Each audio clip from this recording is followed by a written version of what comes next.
Morning, everybody. Today we are going to talk about the continuation of national income accounting from the previous chapter that happened yesterday. Today we are going to talk about two important concepts called as stocks and flow. Now, what is a stock and what is a flow? Stock means that which is accumulated over a period of time or which is defined over a period of time. Now, for example, when we say stocks, that means that it can be an inventory in terms of the materials that are produced. So, in a given period of time, when you start looking, you would have started seeing that you have accumulated a huge amount of materials. Now, the stock can be defined based on the time period. Now, suppose you are going to define a stock for the month of March, for the month of April, or for the month of June, automatically the stock will be defined at that particular point or at that particular junction. Now, what is a flow variable altogether? A flow means that which keeps on moving within that given period of time. So let us say that, for example, when you open the tap, the water flows from the tap. So the flow of water is compared to the flow of the variable for a given period of time. So when you keep the tap open for 5 minutes or 2 minutes, the water keeps flowing for that particular time.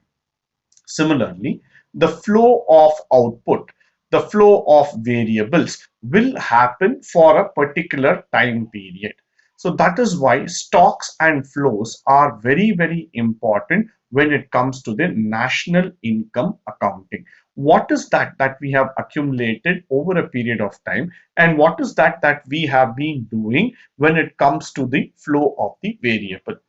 Now, coming back to the national income accounting factor, we need to understand that the output that a country is able to develop for a given period of time, many a times it becomes that we are investing too much on infrastructure, on capital, but then the output becomes lesser.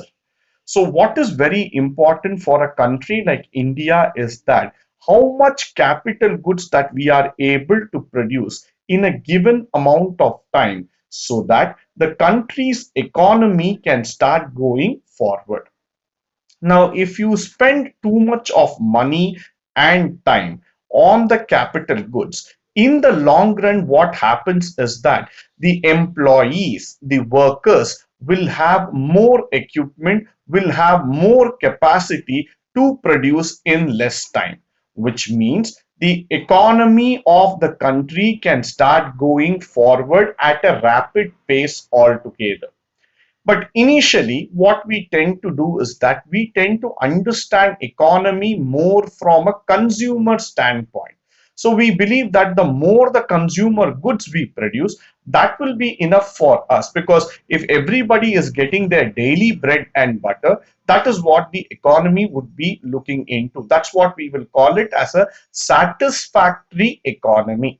But if you want to understand the development of the economy, then what we need to do is that we need to start building capital goods. We need to invest on those higher purposes vehicles so that we would be able to generate higher output in the coming years. So from the national income standpoint, when we are investing ourselves in the core sectors, and when we start developing those core sectors in the coming years, we would be the most advanced country in the world.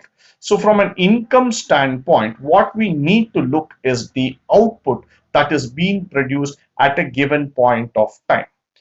In India, we have many monuments, we have many beautiful architecture that has been done in the last few years. The reason being is that a lot of time was spent by our ancient kings who had developed those monuments, those architecture. But today, we spend a very less amount of time on the infrastructure. The reason being is that we want the infrastructure to develop as quick as possible. Now, that is where the emphasis of capital goods comes into picture.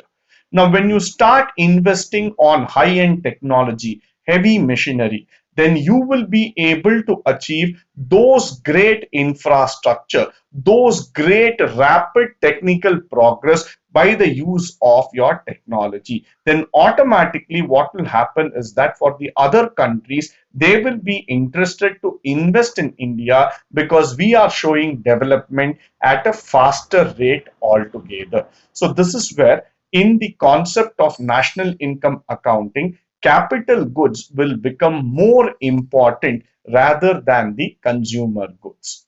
So in today's class, we spoke about stock and flow. Stock means which is defined at a period of time or at a point of time.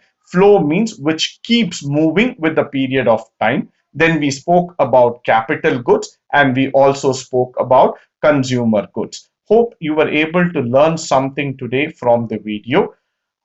I wish and I expect you to please subscribe my videos so that we can keep learning and we can keep growing together.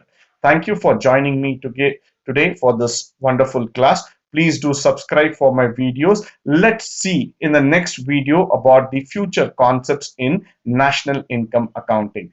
Till then, goodbye and good luck.